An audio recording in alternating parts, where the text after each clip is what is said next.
రామసేతు ఇది కేవలం పురాణమా లేక మన కళ్ల ముందున్న చరిత్ర? ఈ 48 కిలోమీటర్ల బ్రిడ్జ్ వెనక ఉన్న మిస్టరీ ఏంటి?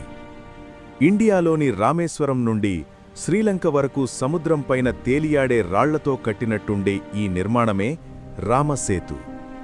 రామాయణం ప్రకారం సీతమ్మను రక్షించడానికి వానరసేనతో కలిసి రాముడు నిర్మించిన వారధి ఇదే అని కోట్లాది మంది నమ్మకం. కానీ సైన్స్ ఏం చెబుతోంది? నాసా శాటిలైట్ ఇమేజెస్ ప్రకారం ఇవి లైమ్స్టోన్ షోల్స్, అంటే ఒకప్పుడు ఇండియా శ్రీలంక కలిసే ఉన్నాయని, సముద్రమట్టం పెరగడం వల్ల ఈ దారి మునిగిపోయిందని జియాలజిస్టులు అంటారు. ఇది న్యాచురల్గా ఏర్పడిందా లేక మనుషులు కట్టారా అన్న డిబేట్ ఇప్పటికీ ఉంది. దీన్ని పగలగొట్టి షిప్పింగ్ కెనాల్ కట్టాలని చూసినా మన నమ్మకం మరియు పర్యావరణం కోసం ఆ ప్రాజెక్టును ఆపేశారు. మరి మీరేమంటారు?